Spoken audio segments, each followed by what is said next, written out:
देशाचे प्रधानमंत्री आहेत.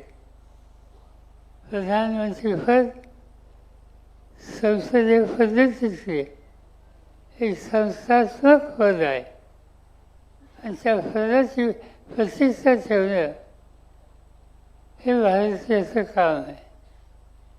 धोरणात्मक मदत असतील ते आम्ही मानलो, टीका चौफाने करू, पण धोरणात्मक पद याची प्रतिष्ठा ही आम्ही ठेवत असतो, त्याचा अनादर कधी होत नसतो.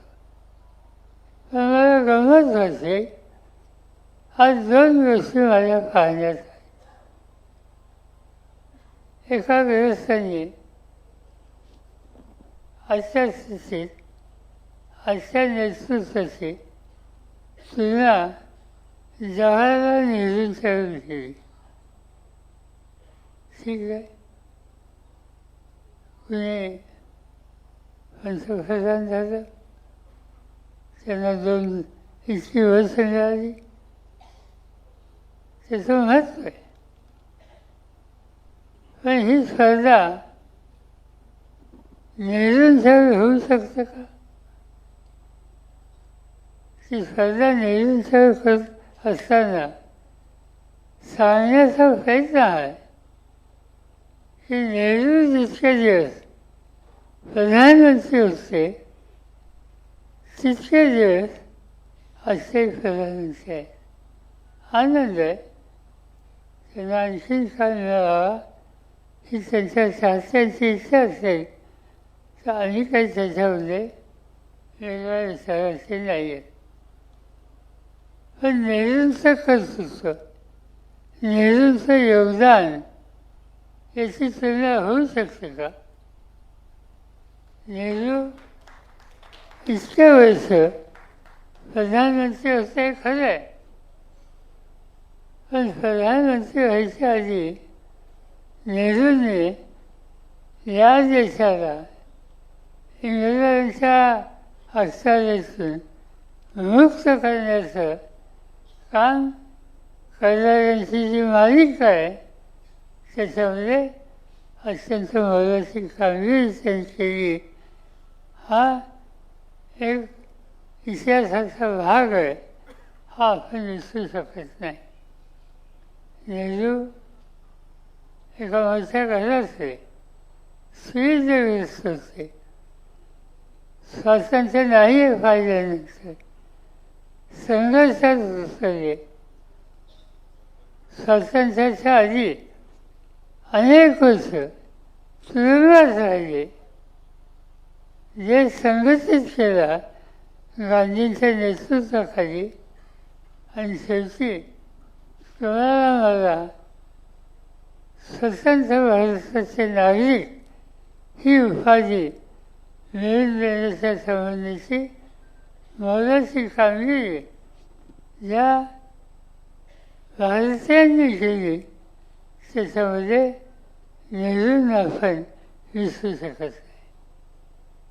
आणखी एक गोष्ट माझ्या पाहण्यात आली.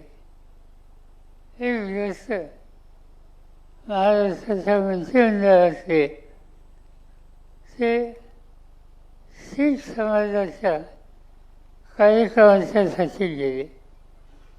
ते गेले, तिथे मला काही तक्रार करण्याचं कारण नाही, पण तिथं जे काही भाषण केलं गेलं ते भाषण अतिशय हलक्यात घेणारं होतं.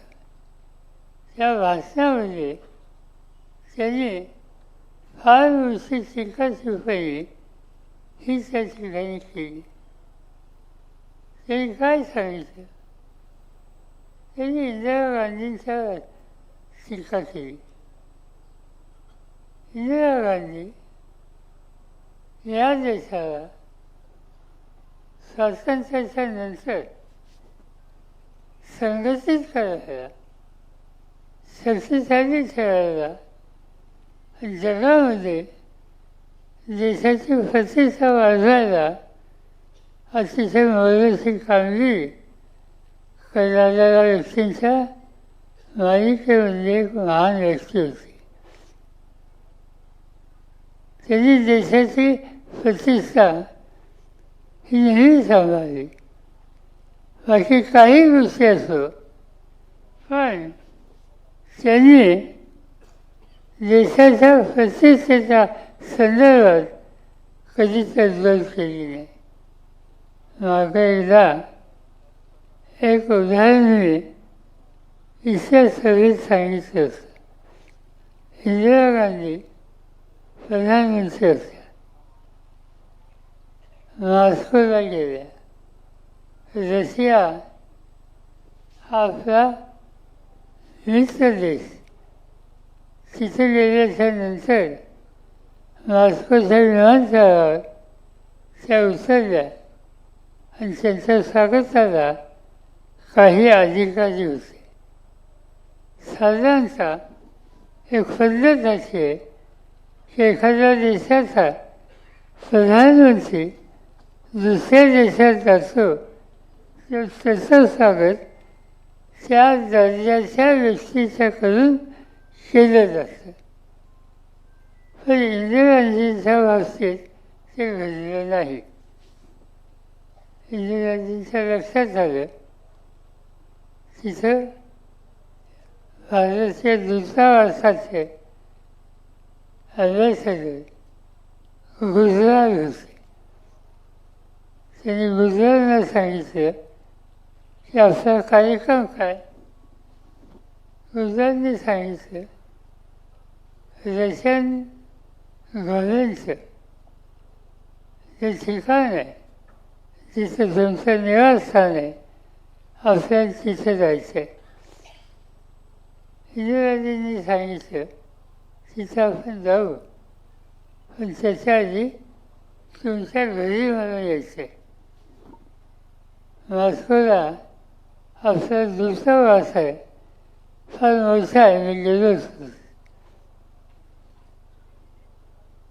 गुजरालना काळजी वाटली की त्या देशाचा प्राईम मिनिस्टर रशियाचा कुठं उभा आहे आणि तिथे न जाता माझ्या घरी आपण निघालो, काय म्हणते.